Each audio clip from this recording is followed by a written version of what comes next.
Joining us by phone tonight is Munir Awad, Executive Director of the New York chapter of the Council on American Islamic Relations. Sir, did the MTA make the right decision to allow these sort of messages to continue to be displayed? You have the first word. We agree with the MTA's statement that they deplore hate speech and recognizing that these ads are paid for by a designated hate group. They have nothing to do with Israel or support for Israel. In fact, many major American Jewish organizations and Israeli organizations have condemned not only the ad, but the hate group behind it.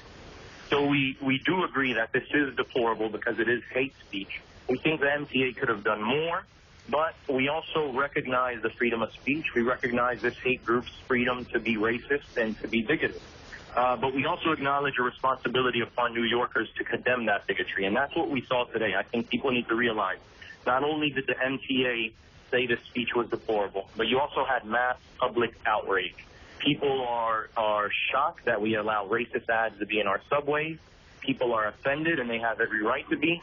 And opposing bigotry and racism is nothing that is unique to the American experience. In fact, it's part of the American tradition. This week, a few people were arrested for defacing the ads.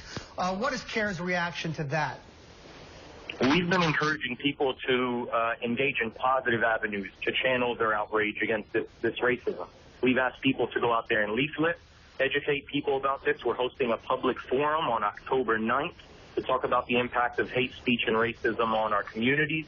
And we're doing much more with respect to outreach. But again, we don't think these ads need to be taken down. We'd rather marginalize the hate speech. Let people see what this racism is for what it is, and allow all the groups that have come out against it to marginalize it. The way we've seen on Tuesday, we saw interfaith community, including Jewish leaders, Christian leaders, Muslim leaders, people of all backgrounds label this as hate speech.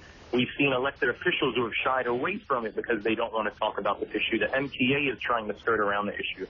But everyone realizes this is a designated hate group. The message has nothing to do with Israel. It has nothing to do with Islam. It has something to do with offending all Americans. Will any Racism good and bigotry is offensive to all of us. Will any good at all come out of the original campaign and the efforts to shout it down? Absolutely, because we've exposed the hate group behind this. I think it's important to realize that we still have elected officials who work with these hate groups, specifically this hate group that was behind this ad. And if people don't see the exposure of what these hate groups stand for, people won't hold their elected officials accountable. But now it's time to realize that this is a hate group. We've seen it, and now we need to marginalize that speech. We've seen the mass public outcry against it. And the selective defense, again, we're going to hear this hate group say, well, savagery is the killing of innocent people.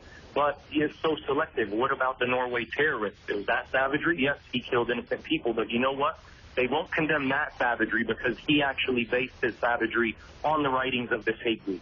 The Norway terrorists and other people who conduct hate crimes do it with the inspiration of people like Pamela Geller and other hate groups. So what about that savagery? We will hear from Pamela Geller in just a few minutes. In the meantime, we'll say thanks to you first, Munir Awad from the Council on American Islamic Relations here in New York, for having the first word tonight. If you'd like to have the first